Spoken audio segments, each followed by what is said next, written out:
아동학대에 대한 부분으로 조금 더 자세히 살펴보면, 보호자를 포함한 성인이 아동의 건강 또는 복지를 해치거나 정상적 발달을 저해할 수 있는 신체적, 정신적, 성적 폭력이나 가혹행위를 하는 것과 아동의 보호자가 아동을 유기하거나 방임하는 것으로 아동복지법 제3조에 아동학대라고 지정되어 있습니다. 그래서 좀 더 자세히 살펴보면 아동복지법상 금지 행위에 대한 것과 벌칙에 대한 부분으로 좀 더 자세히 금지 행위에 대한 부분을 살펴보면 신체학대, 정서학대, 성학대, 방임 및 유기에 대한 부분으로 행위는 아동의 신체에 손상을 주는 학대 행위, 5년 이하의 징역, 또 3천만 원 이하의 벌금. 사실 5년 이하의 징역이라는 게 큰 벌처럼 느껴지지만 조두순이 이제 나온다, 곧 어떻게 해야 된다 이런 얘기들을 들을 때마다 그 범죄자는 이 벌을 받고 나왔으니까 어떤 평범한 일상을 누리는 건 당연한 거지만 학대를 신체적인 학대를 받은 그 여자아이의 평생 트라우마에 대한 부분은 사실 치료를 또 지속적으로 받아야 되는 문제도 있고 그 아픔에 누군가가 도와줄 수 있는 부분이 아니기 때문에 참 이 벌칙에 대한 부분도 참 이만한 형량이 맞나라는 게 요즘 또 뉴스거리이기도 합니다. 정서학대는 아동의 정신건강 및 발달에 해를 끼치는 정서적 학대 행위이고요. 성학대는 아동에게 성적 수치심을 주는 성희롱, 성폭행 등의 학대 행위, 아동을 타인에게 매매하는 행위, 아동에게 음행을 시키거나 음란한 행위를 말하겠죠. 매개하는 행위라고 합니다. 방임 및 유기, 그래서 자신의 보호, 감독을 받을 아동을 유기하거나 의식주를 포함한 기본적인 보호, 양육, 치료를 소홀히 하는 방임 행위. 얼마 전에 그 울산에 있었던 지붕을 넘나드는 아이가 있었잖아요. 그래서 얼마나 배가 고팠으면 그 5층 담벼락의 지붕에서 옆집으로 담을 넘어가서 컵라면을 훔쳤을까라는 그 의식주를 포함한 기본적인 보호도 하지 않는 그 부모가 방임하고 유기했던 부분에 대해서 겨우 5년 이하의 징역이라고 합니다. 자, 아동학대의 유형을 좀 더 자세히 살펴볼까요? 신체학대의 개념은 보호자를 포함한 성인이 좀 더 크게 살펴보도록 할게요. 보호자를 포함한 성인이 아동에게 우발적인 사고가 아닌 상황에서 의도적으로 신체 손상을 입히거나 또는 신체 손상을 입도록 허용하는 행위라고 합니다. 구체적인 행위로는 떠밀고 움켜잡는 행위, 뺨을 때리는 행위, 물건을 사용하여 때리는 행위, 발로 차거나 물어뜯고 주먹으로 치는 행위, 팔, 다리를 심하게 비틀어 쥐어짜는 행위, 뜨거운 물이나 물체, 담뱃불 등 화상을 입히는 행위가 신체 학대에 해당이 되고요.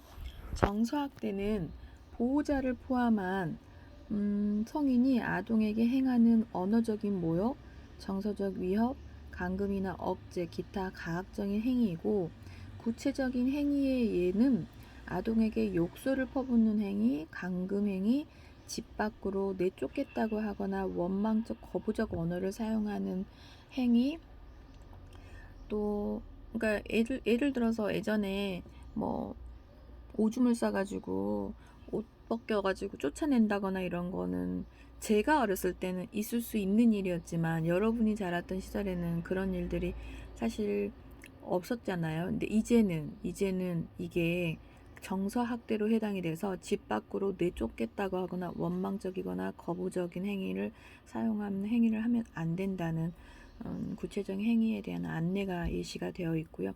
아동 발달 수준에 적절하지 않은 비현실적 기대로 아동을 괴롭히는 행위, 아동이 보는 앞에서 부부싸움을 하거나 다른 아동과 부정적으로 비교하는 행위도 정서학대에 해당된다고 합니다. 그래서 너는 누구보다도 못해. 아니면 부부가 되게 다정하게 지내는 모습을 보이지 못하고 불안정한 분위기를 형성한다는 것도 정서학대에 해당된다는 것들. 여러분이 알고 있어야 또 부모 상담할 때 도움이 되겠죠? 성학대는 보호자를 포함한 성인이 자신의 성적 충족을 목적으로 18세 미만의 아동과 함께하는 모든 성적 행위를 말한다고 합니다. 그러니까 사실 이런 게 글로는 설마라고 하지만 가끔 뉴스에서 뭐 용돈 줄 테니까 만나자고 하는 그런 것들을 볼 때마다 있을 수 있는 일이구나라는 생각이 들어요. 그러니까 어렸을 때 여러분이 만나는 아이들이 건강한 아이들이길 바라지만 그렇지 못한 환경에 자라는 아이가 있을 수 있고, 그 아이들의 눈빛이나 불안정하거나 집에 가고 싶어 하지 않거나 뭔가 몸에 상처가 많다거나 그런 아이들이 나중에 용돈이 없어서 18세 미만의 아동에 해당되는 아이들이 어떤 나쁜 성인에 의해서 성적 충족을 목적으로 이용당하는 사람이 돼버릴 수 있다는 거에 대해서, 그래서 아동 성학대는 두려움이나 힘을 이용하여 이루어지기도 하지만 놀이를 통해 착각하게 하는 방법으로 사용하기도 한다고 합니다. 그래서 얼마 전에도 그 아이들 온라인으로 촬영해가지고 처음엔 재미로 했다가 그런 촬영물 가지고 협박하는 나쁜 성인들이 있었잖아요. 그래서 이런 부분들은 정말 있으면 안 되는 일인데 어떻게 이런 일들이 우리나라에서 일어나고 있는지도 참, 선진국으로 가기 위해서 여러분들이 건강하게 좋은 교사가 돼서 아이들을 잘 지키는, 그래서 성학대는 구체적 행위는 성인이 아동에게 자신의 성기나 신체를 접촉하는 행위, 성인이 아동의 성기를 만지는 행위, 예전에 할머니들이 아유 우리 애기 고추 실하네 하면서 막 고추를 만지거나 이런 것들도 사실 그냥 문화적으로 가치관으로 그냥 남자아이의 성기는 어른들이, 할머니들이 특히나 되게 남존 여비에 대해서 아유 뭐 하나 달고 나오지, 여자아이가 없었을 경우는 그런 걸로 여자아이여서 조금 외면받거나 성기가 있어서 아유 이게 우리 뭐 제사 지내줄 장손이니까 뭐 하면서 이렇게 만지는 행위가 그 옛날 저 어렸을 때는 가능했던 시절이었지만, 또 제가 컨설팅을 가거나 어린이집을 가끔 이제 가서 장학을 하거나 지도를 할 때 보면 지금은 그런 부분을 발견하기는 어렵지만 불과 몇 년 전까지만 해도 그 노인 일자리 사업에 파견되신 할머니들이 그 어린이집에 와서 자원봉사 하시면서 아이들이 쉬를 잘 못 가리거나 그러면 그 본인이 집에서 했던 언어적인 그런 행위들을 이놈 새끼 고추 따버려야 되겠네 뭐 이런 얘기들을 아무렇지도 않게 하시는 거에 대한 부분들이 불과 몇 년 전까지만 해도 있었던 일이기도 하거든요. 그래서 아동의 성기를 만지는 행위라든지 신체 접촉을 하는 행위, 아동 앞에서 옷을 벗으며 자신의 성기를 만진다거나 포르노 비디오를 아동에게 보여주고 포르노물을 판매하는 행위, 아동 매춘이나 아동 매매 행위가 성학대에 해당이 됩니다. 방임 및 유기는 보호자가 아동에게 반복적으로 아동 양육 및 보호를 소홀히 함으로써 아동의 정상적 발달을 저해할 수 있는 모든 행위이기도 합니다. 그래서 구체적인 행위로 물리적인 방임, 교육적인 방임, 의료적인 방임, 유기가 4가지로 구체적 행위가 안내가 되고 있는데요. 물리적인 방임으로는 기본적 의식주를 제공하지 않는 행위, 불결한 환경이나 위험한 상태의 아동을 방치하는 행위이고요. 아동의 출생신고를 하지 않는 행위. 출생신고를 하지 않는다는 건 결국 법적으로 아이를 지켜주지 않겠다는 거거든요. 그래서 만약에 혹시나 이 아이가 그냥 건강한 환경에서 병원도 가지 못하고 어느 날 이렇게 갑자기 생을 달리했을 때 그냥 누군가가 가방에 아이를 실어서 던져버린다거나 땅에 묻어버린다거나 이런 부분에 대해서 태어나자마자 출생신고를 해야 되는 부분에 대해서 물리적인 방임, 교육적인 방임은 아동을 학교에 보내지 않는 행위, 아동의 무단 결석을 허용하는 행위, 특수교육이 필요한 아동에게 특수교육을 제공하지 않는 행위, 결국은 이제 장애 아이가 해당이 되겠네요. 그래서 아동은 무단 결석을 허용하는 행위, 이것도 이제 몇 년 전에 뉴스에서 그 초등학교의 아이가 의무 교육이기 때문에 와야 되는데 오지 않고 결국은 그 아이가 이제 없는 아이로 나와서 이 아이를 어떻게 이제 이런 경우가 있을 수 있다라는 거를 정부가 조사를 하고 이제 이게 결국은 문제가 어린이집으로 넘어와서 어린이집에서 며칠간 아이가 결석을 했을 경우, 사실 저도 어린이집 운영을 해봤지만 아이가 결석한다 해서 찾아가거나 그러진 않거든요. 전화를 담임쌤 해보거나 연락이 되지 않을 때는 이제 원장인 저에게 아이가 뭐 해외에 출국했다거나 이런 부분을 보고는 하지만 무단 결석을 했을 때 이제는 담임교사나 원장이 그 아이의 집을 방문해야 되는 법이 좀 생겼어요.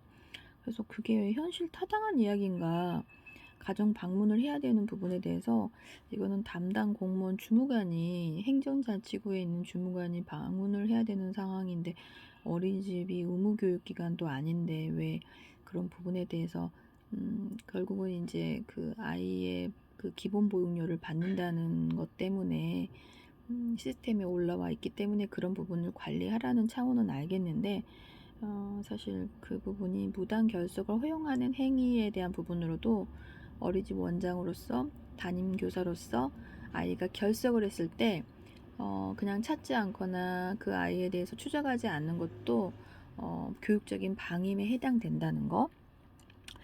의료적 방임은 아동에게 필요한 의료적 처치를 하지 않는 행위로 예방접종이 필요한 아동에게 예방접종을 실시하지 않는 행위, 장애 아동에 대한 치료적 개입을 거부하는 행위, 유기는 보호자가 아동을 보호하지 않고 버리는 행위이기도 합니다.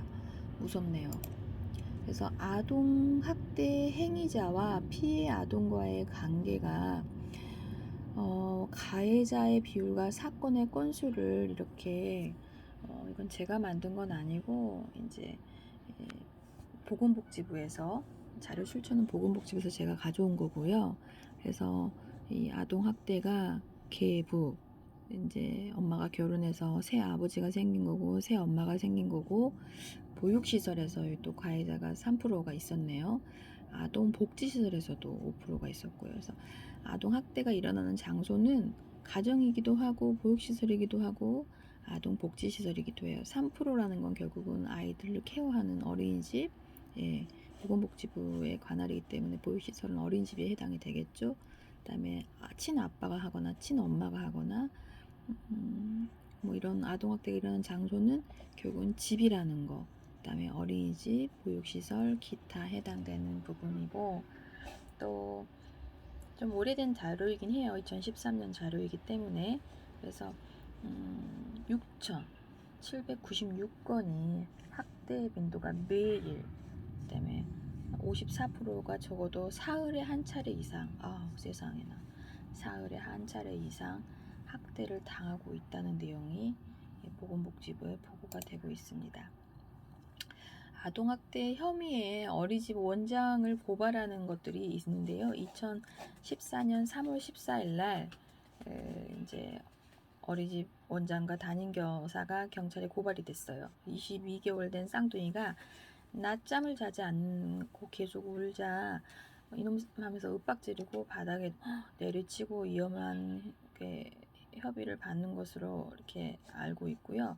그래서 결국은 유아를 윽박지르고 음성 파일이 한테 인터넷에 떠돌아 학부모들한테 공분을 샀던 2014년이면 6년 전의 일이네요. 또 2013년도에도 보육교사가 그래서 이렇게 벌금 300만 원을 받았던 내용인데 결국은 어린이집 원장도 책임을 같이 지는 거예요. 그래서 감독을 해야 되는 부분이기 때문에 그 내용은 점심때 만 1세가 밥을 입안에 물고 양쪽 물고 삼키지 않고 있었는데 손으로 양쪽 귀를 잡아당기고 이마 볼을 때렸다고 합니다. 아휴, 근데 어떻게 이런 일이 일어날 수 있지라고 여러분은 사실 당황해야 되는 게 맞지만, 현장에서 가끔 본인도 모르게 이렇게 본인이 욱하게 나오는 교사들이 있어요. 그래서 푸르니 같은 경우도 1차 서류 전형을 하고 2차 면접을 보고 3차로 MMPI 검사를 하고, 그러면서 여러분의 인성이라든지 이런 것들을 살피기도 하는데, 그래도 본인도 모르는 그런 성격들이 나올 때가 있어서, 원장은 항상 책임을 함께 져줘야 되는 사람이기 때문에 지도 감독을 해야 되는 부분이기도 합니다. 현장이 마냥 예쁜 애들만 있는 게 아니거든요. 이렇게 어려움에 처한 아이도 있고, 선생님 나 좀 봐주세요 하는 애들이 있기 때문에, 이렇게 밥을 입안에 물고만 있자라는 부분이, 밥을 이렇게 잘 안 먹는 아이들이 현장에 가면 많거든요. 그게 꼭 귀를 잡아당기고 이렇게 볼을 때려야 되는 부분인가라는 생각이 드네요. 그래서 어린이집 원장 여교사가 징역을 받은 내용인데요. 교사는 32살이고 한참 일할 교사인데 집행유예 2년을 선고받았고 100만 원의 벌금을 선고받았다고 합니다. 의사표현 못해서 전적으로 보호를 받아야 하는 아이들의 학대, 인격 성장에 어떤 영향을 미칠 수 있는 부분이 있기 때문에 증거가 부족해서 무죄를 선고했대요. 근데 가혹행위나 유기, 방임에 해당되는 것들을 참 우리가 매번 이게 방임인가, 이게 학대인가, 정서적인 부분에 대해서 이 아이를 상처를 주는 건 아닌가, 되게 많은 고민들을 이제는 해야 되는 시기이기도 해요. 이 동영상도 대면 수업 때 보여드릴게요. 조금 쇼킹해요. 그래서 그런 부분들을 여러분하고 함께 토의해 보도록 하겠습니다.